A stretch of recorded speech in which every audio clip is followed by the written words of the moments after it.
Olá pessoal, eu sou Simplificando. Eu queria falar um pouquinho hoje com a gente sobre metas.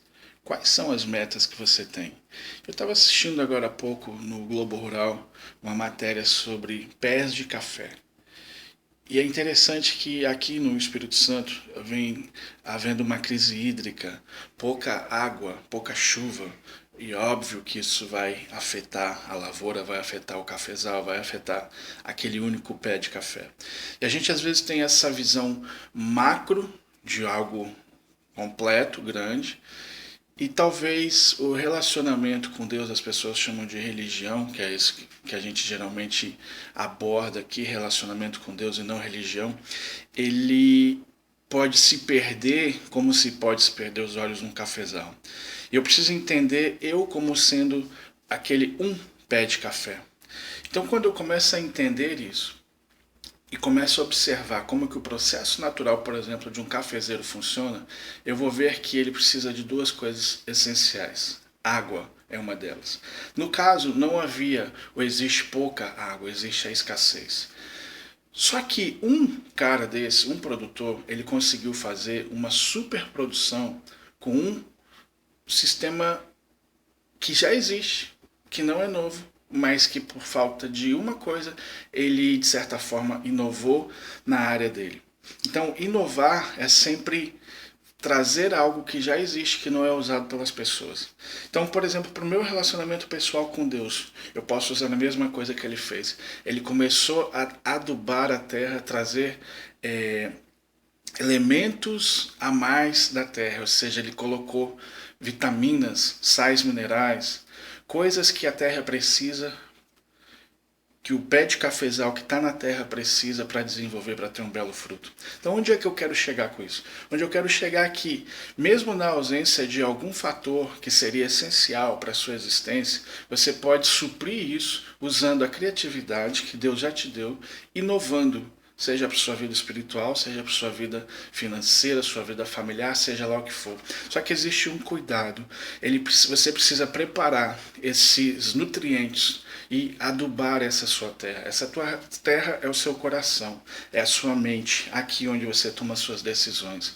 E isso é um processo. Eu faço isso, por exemplo, gostaria de sugerir que você pegasse uma garrafa PET dessas de refrigerante 2 litros, cortasse ela no meio, onde você fosse ficar com uma banda dela, sabe, aquela metade de baixo, e ali você fosse numa casa de rações, alguma coisa assim, comprasse terra, terra orgânica, aquela terra já específica, e comprasse algumas sementinhas de cebolinha, por exemplo, e fizesse o plantio. Quem sabe você vai na internet, olha direitinho como é que faz, mas basicamente você vai fazer pequenas e vai escavar como que uns 3 centímetros ou 2 centímetros de profundidade, vai colocar sementinhas ali, mais ou menos a distância de um dedinho, espaçadas uma da outra, e você vai colocar ela no ambiente, onde vai ter sol e onde vai ter chuva.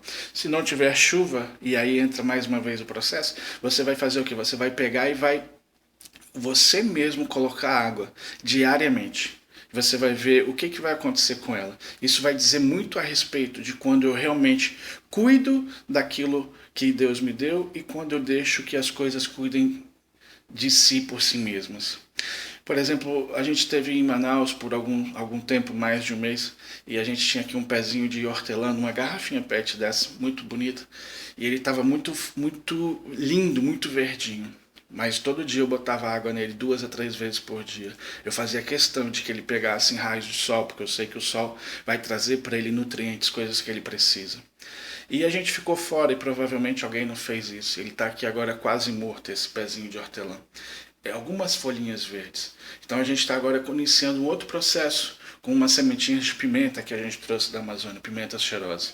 Eu queria estar te desafiando a fazer esses processos simples. Para quê? Para que você possa observar como que a natureza em si cresce, como que ela precisa ser solidificada, como que ela precisa ser alimentada, e que você trouxesse esses mesmos conceitos para a sua vida espiritual. A gente já vem falando já há alguns anos praticamente da simplicidade do Evangelho e a simplicidade de todos os dias, diariamente, eu ter um momento com Deus, um tempo que fico só eu e Ele, de eu ter uma leitura, quem sabe apenas um capítulo, alguns versículos, mas meditar naquilo que Deus está me falando. Enfim, de todo o meu afeto, sabe, eu pegar o meu afeto e direcionar para Deus. Todo o meu ser concentrado nele. Ou seja, toda a minha atenção, o que eu estou remetendo, qual que é a mensagem que eu estou enviando para ele, que eu temo ao Senhor e que eu aprecio aquilo que o Senhor tem para me dar. Então ele começa a se comunicar com você. E esse pouquinho, que seja 15 minutos por dia, você vai ver quão diferente que é o seu produto final. O fruto lá desse cafezeiro que eu falei ficou lindo, ficou um fruto fantástico, mesmo com a ausência de água ou pouca água. E até então as pessoas estavam acostumadas a simplesmente deixar chover e que deixa que o cafezal vai crescer e vai dar fruto e vai ser uma boa safra e vai ser lindo. E muitos de nós têm ficado acostumados. Vamos na igreja, deixa as coisas acontecer, deixa alguém trazer e a gente vai alimentando aquela água que eles derem e tudo vai ficar lindo. Só que da mesma forma que existe aqui no Espírito Santo, essa crise hídrica, essa crise de água, de pouca chuva, existe no contexto mundial uma crise de identidade na igreja. Porque em muitas delas o Senhor Jesus não está presente, e muitas delas são outros conceitos, ou muito humanismo presente. Então, quando eu não tenho essa chuva, essa água, eu posso ver outros elementos, eu posso inovar, eu posso eu mesmo buscar como me alimentar, como alimentar o meu cafezal para que o meu fruto seja mais bonito, mais prazeroso. Tá joia? Espero que tenha feito sentido, sei que é meio louco, mas é assim que a gente trabalha. Grande abraço e até a próxima.